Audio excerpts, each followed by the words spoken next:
All right. Well, welcome everybody. It's bright and early morning down in Australia, and Roslyn Saunders has jumped on with us.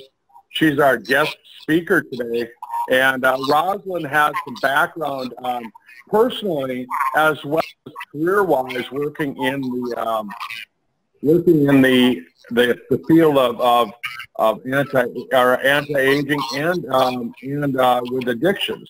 Hang on, I'm going to mute everybody here. It seemed like we were getting some background. All right, and so Roslyn is our guest speaker this morning. We're going to be talking a little bit about addiction. And Roslyn called me, or we were talking a number of weeks ago about how to put together basically our own little research project on what the age pill and what Sisel products can do with addictions. She's been working in a number of clinics down in Australia, and she's been seeing some results with people. And so I said, well, why don't we get you on the call and have you share kind of your idea and some of the things, maybe give people a little bit of background on addictions and what it actually means, because, you know, I think that so many people are addicted to different things, and when you say addictions, I think everybody thinks of drugs or alcohol, gambling, some of the common ones. But like you and I were talking about a couple weeks ago, it's a lot more than that. So Roslyn Saunders, I'm going to hand the microphone over to you. Thank you, Kurt. Thank you. I'm happy to be here. Yes, so just going back over, the reason I reached out to you was because of how I noticed with my own emotions since taking the age pill. And I study in this area and do a lot of research in this area of addiction. And my passion is, Kurt, is how we can help people with addictions. Addiction is a tough gig to be in. It's also a tough gig when you've got family members in addiction. We then become quite sick around them as well, which is called codependence, which I'll go into. Just a little bit of backstory, Kurt. So I was born to drug-addicted parents. I'm from a small town in New Zealand. So both my parents were addicts. My father was dead at 47 from alcoholism, and my mother suffered a stroke at 55. And she was addicted to Valium, prescription medication, to cope with the alcoholism. So you can see how the family members get pulled in. They both smoked between 60 to 80 cigarettes daily, each as well. My parents were both very enterprising business people. However, their addictions killed them. But what I believe is it's the unresolved issues and not being able to manage their emotions around their lifestyle choices and around they couldn't manage their emotions. That was what they went to that eventually killed them. I then went on because I've been living in this toxic soup myself. That was what I knew. I married an alcoholic at 20. And then I went on and had 4 children, of which 3 for the last 2 decades have been heavily into addiction. 3 of my now adult children have been into the addiction, all addictions. So it's been prisons, rehab, psych wards, open heart surgeries. It's been the whole gamut for 3 of them living in addiction. From marijuana to bulimia to heroin to cocaine to ice, all of the above. My point is that addiction goes on generation after generation. So, which is what I'd like to explain a bit about. So that's why my passion is. It's been in my family for generations, and I decided that the buck's going to stop with me and at least try and steer the wheel back the other way. Which is why I do what I do. So addiction is the greatest social problem on the planet today. It causes damage, heartbreak, and emotional and physical scarring. It breaks up families and carries self-destruction in its wake. Addiction's also responsible for a large part of the crime and consequently our prison population. Addiction underlies several of our most costly medical epidemics, type 2 diabetes and childhood obesity, to name them. And addiction has no respect for age, gender or race and cuts across every socio-economic classification. So what I'd like to go into now, Kurt, is just one of the 6, or I think I've actually got 7 here, of the big addictions. And as you said, it's not just the drugs and alcohol. There's lots of addictions out there. We're actually a very addictive society. We're wanting a quick fix. We're wanting instant gratification, and we're kind of running from our emotions, which is what I'll talk about as well. So we have drugs. This includes prescription drugs and illicit drugs. We're getting a huge amount of people now that have started their downward spiral into the depths of addiction, going into heroin, ice, cocaine, and they started on prescription medication. We have alcohol, which is society's pressure release valve. We use it for everything. In my opinion, alcohol is our biggest drug problem on the planet. The biggest of all of them. One being because it's socially acceptable. We use it for weddings, we use it for births, we use it for deaths, we use it when we come home from work just to unwind. It's our legal go-to is alcohol. And there's a bottle shop on every corner. Food, overeating, binging, anorexia, bulimia, diet control, eliminating food. There's a huge problem, as we know, with food addiction. I call obesity food addiction. We're using food as our go-to to stuff down our emotions. People. The people addiction is called codependency. This is where I fit into it. My addiction, my drug of choice was my codependency, and my actual drug was my husband. I had left him 5 times, I beg your pardon, over 10 years, back and forward, yo-yoing into a relationship. I'd get out of it. The pain of withdrawal was so bad, I'd go back into it. Now, I wasn't using a needle. I wasn't using a bottle. However, my codependency took me to my deathbed in the year 2000 on January the 15th. I was at the hospital begging to die. I couldn't do it anymore. I was no different from a heroin addict at their absolute bottom. So codependency is my passion, because I don't think it's understood enough out there. I don't think people realise the fatality of it, of people addiction. This doesn't have to mean it's your partner or husband. There's people addiction to friendships. There's people addiction to family members. And there's a lot behind all of that. There's people addiction to codependency within parents and children. This codependency within bosses at work. So codependency is a real biggie, and in my opinion, it underlines all of the other addictions. If people clean up their addictions, for example, if an alcoholic stops drinking, unless they clean up the codependency, which is the thoughts and unresolved issues and emotions for why they went to that drug, then all they're going to do is cross-addict. They might go from alcohol to gambling, or a lot of alcoholics go from alcohol to food.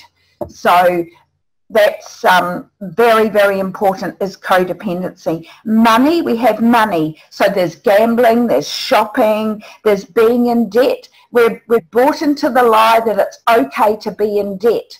And we all know what it's like when we look at our bank statement and it's in debt, or we get in over our head through mortgages, through shopping, through any sorts of ways we use money where it's not really a healthy way for us to do it. We're spending money that we haven't got, which then again causes us stress, and we look for relief in things outside of us to numb down those stresses inside of us.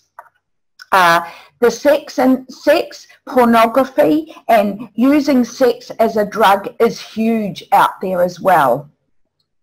Nowadays we've got the neuro addictions coming in, which is technology. So using technology like a digital heroin. We see now, we walk down the street, there's people on their phone. One thing that I feel very sad about is seeing so many young children on phones or on iPads. I think it saddens me greatly to see that.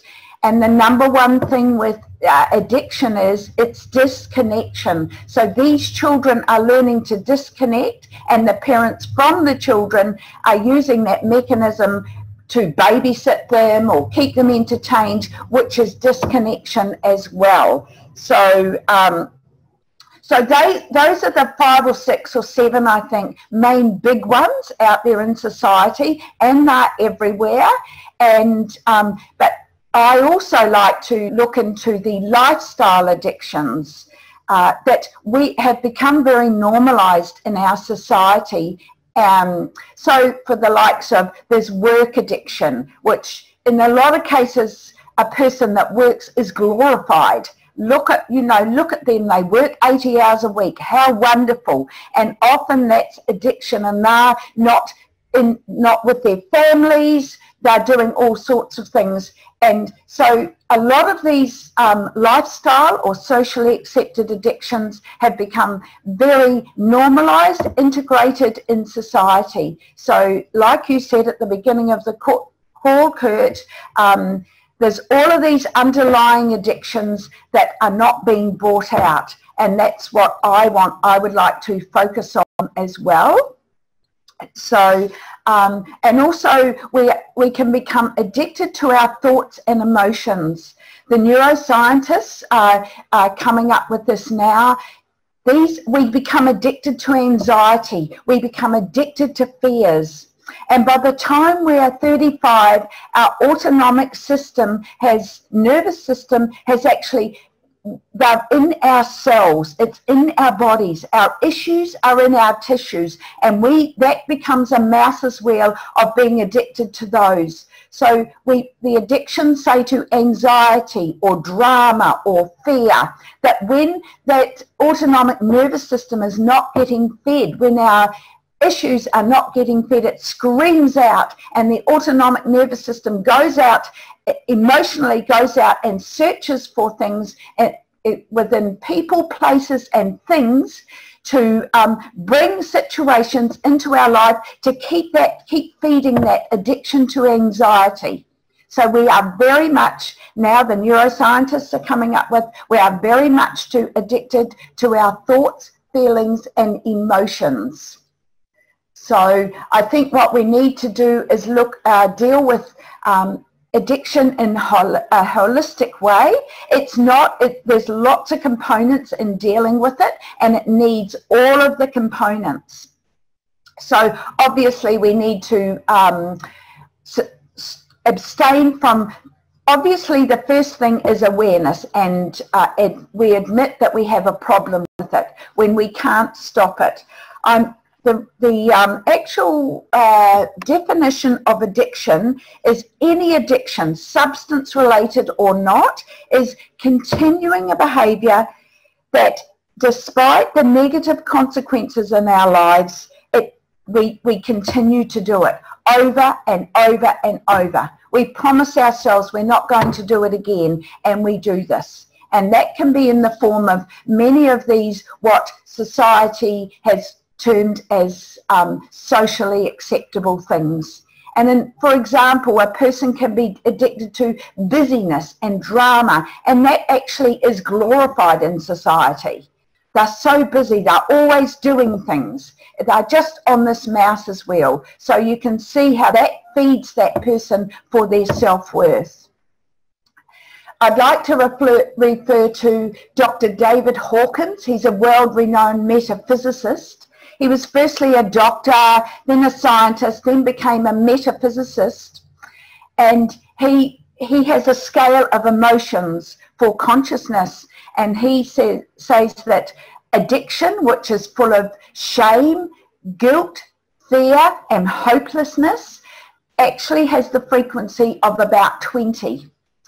So for a meaningful and hopeful life, we should sit around 310 to 400, and love frequency at about 500. So you can see how low these people are. Their frequency is. Their frequency, and we're all energy, so the frequency of this hopelessness, this shame, this guilt, this fear. Getting out of addiction is a hard thing to do, which brings me to what brought me to thinking about this. Since I've been myself being on the age pill, and specifically 12, I find that I'm calmer. I find that I've got more courage, and I've done a lot of work on my own addiction, so I'm not at the bottom of the addiction cycle. However, I noticed a big difference in my own emotions. And you know how we with chromatography, and I've seen the photos of someone before they've taken the age pill and afterwards we measure their frequency. So I got to thinking, if this can do this for me, and also for many people that through me have now got on the age pill, the main thing they come back with is they feel calmer. So if this can do this for me, I wonder if this could be a component, because of the potency of this these supplements, which I think you've coined or someone's coined, supplemental psychiatry or psychology. If we could give these addicts this to just raise their frequency a little bit. Last year alone in your country, in America, 1.5 million people went to treatment for addiction, with 80% relapsed within 60 days. So we have a huge relapse problem as well. A lot of that is because once they get off the substance, that they don't actually, they think they'll feel better, but they don't for a long time. So this is where I'm thinking, if the nutritional supplementaries, such as the caliber and the frequency of the age pill, if that could be given to them in high doses, how that would help them stay away from relapse. It would just lift them that little bit more, that frequency, while they're putting the new normals into their lives, the new thoughts, feelings and behaviours into their life, and integrating back into a new normal in their lives, because that's what has to be created.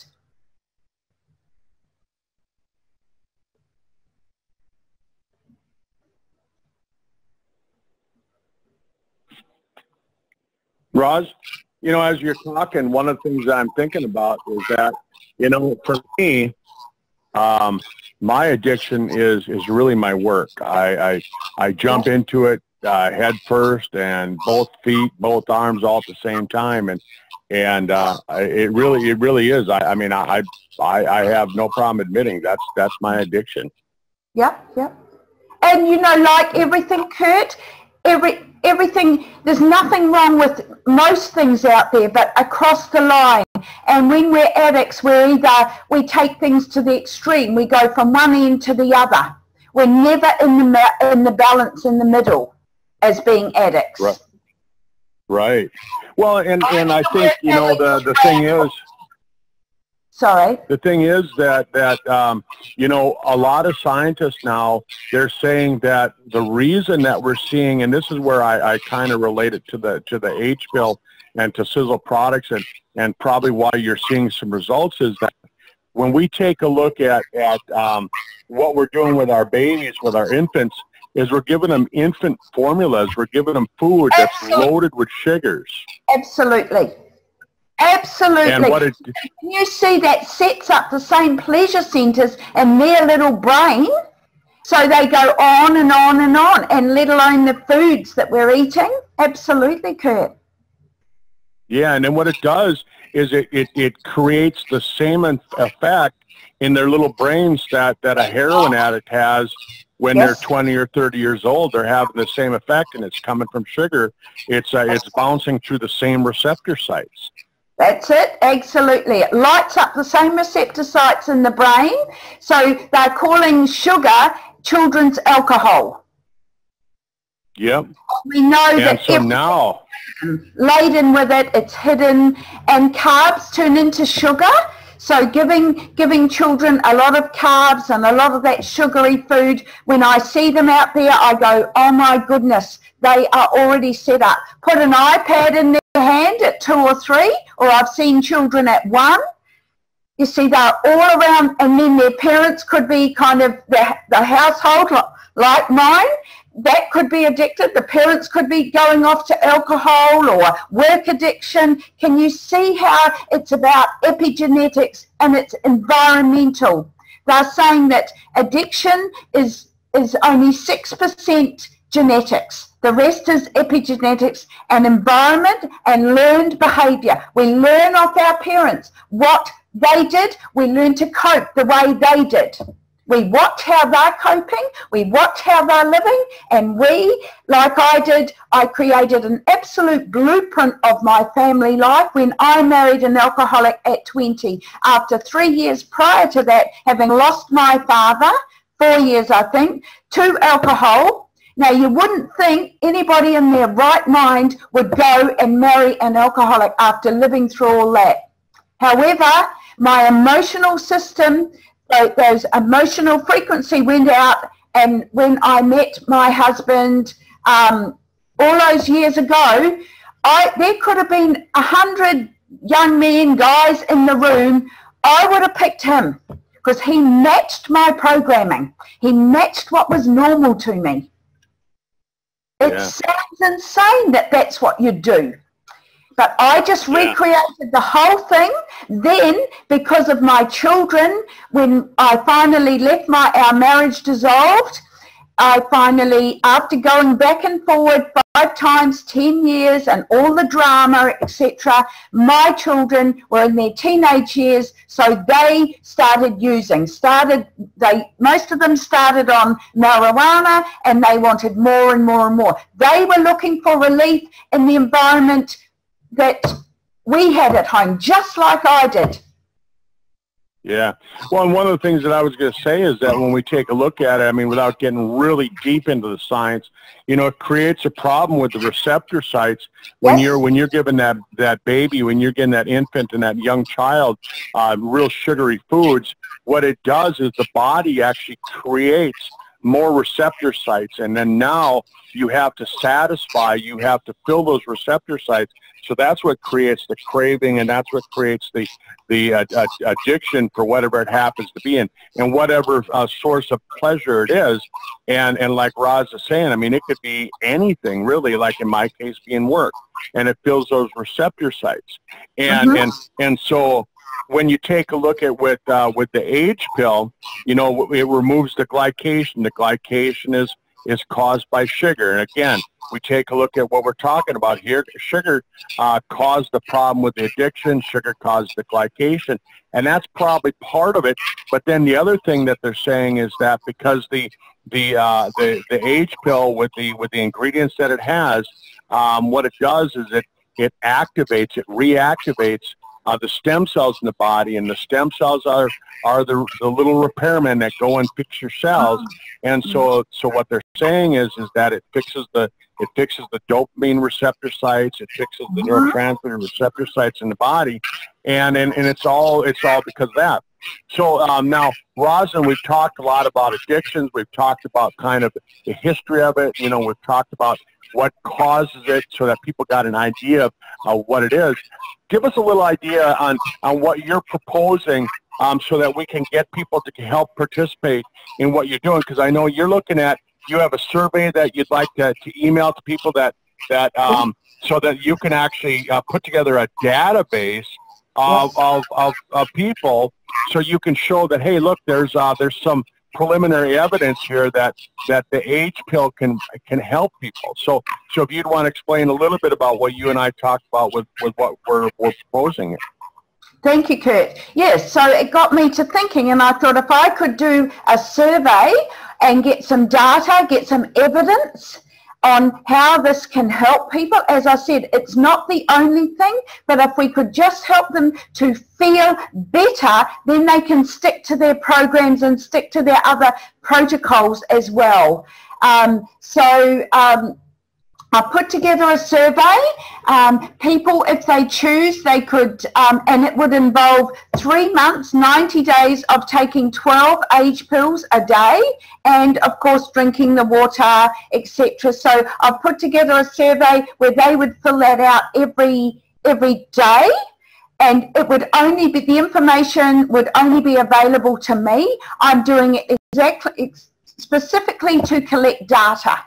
Not as a marketing thing, nothing else. It's specifically just to collect data so I can come back and show evidence of helping for this. To maybe addiction clinics, etc. And of course, remember that when we're at our lowest, where our health isn't good at all, Kurt, we're usually very, very dehydrated. Our gut microbiome is like a toxic soup. Our guts, everything is out of whack, as you said, our cells. So getting this high potency superfoods into them for their brain chemistry and for their physical self as well. So I want to collect data for that so I can go to maybe addiction clinics in itself. Another reason it got me onto it is 2 of my daughters who are just sort of looking to doing a bit of work on their addictions after 20 years of very heavy addiction. So they have been trialing my idea for the last 2 weeks. They've been on 12 age pills a day. They've been filling out my survey. I've also had them on a probiotic for their gut microbiome each day. One of my daughters put a post in the World Sisel team. She rang me the other day and she said, Mum, she said, I actually even feel like I'm on drugs, because she's not using any alcohol or any substances now, but it's giving her, she feels good. She feels good about life again. Now, I'm not saying a silver bullet, but I know, because I can tell by their voices, and I haven't seen much of my children over the last 20 years because of their addiction. I would do anything towards helping them getting recovery, but I would not do 1% towards adding to their addiction or enabling. So I wasn't the parent that would give them money, etc., which is a tough gig on its own. So that was one of my daughters, and she said, I just feel so much better. And my other daughter, I asked her today, she's been on it a fortnight as well, and so I asked her to just text me just some bullet points, and she's put changes in energy, more positive, she's able to take more risks. She actually even went to the movies with her girlfriends the other night. I haven't seen her do that for 20 years. Calm feelings in stressful times and weight loss.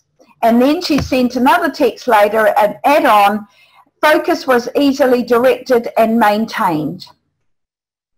Wow, perfect. So that's just, and if you can help your family and you can help your loved ones, and help yourself at the same time, what better thing? So Roslyn, I know we're getting close to the bottom of the hour. Well, we're actually past the bottom of the hour, but we got started late. So if somebody has an addiction, and you're going to go to a clinic and share kind of the data with them, people don't have to they don't have to worry about, oh, you're going to share my name. You're going to say, hey, here's Kurt Bisnick, contact him. None of that, right? I'm highly, highly confidential. That's one of my values on those sort of things. It would be very done with much integrity. I would be the only one that would see the results. Nobody else would even see it, and there'll be no names on it. at all. It's purely to collect data, to give me evidence, and I've already seen evidence with my daughters just in a fortnight. However, we know they've got to, you know, hold that. But absolutely, I give you my word. Okay. So, Roslyn, as we get ready to close the call here, would you share your email address with everybody so they can get in touch with you, and your phone number as well in case they want to call you? But yeah, share your email address and your phone number. Okay. So my email address is Roslyn, Roslyn, at Roslyn, Roslyn, Saunders, SAUNDERS.com.au. Perfect. And so it's Roslyn at Roslyn Saunders. Whoops, Roslyn at RoslynSaunders.com.au. Yes, and I'm also on Facebook as well under Roslyn Saunders. I have a couple of business groups there as well to do with addiction, so you'll find me there. My phone number, Kurt, is +61 439 339166.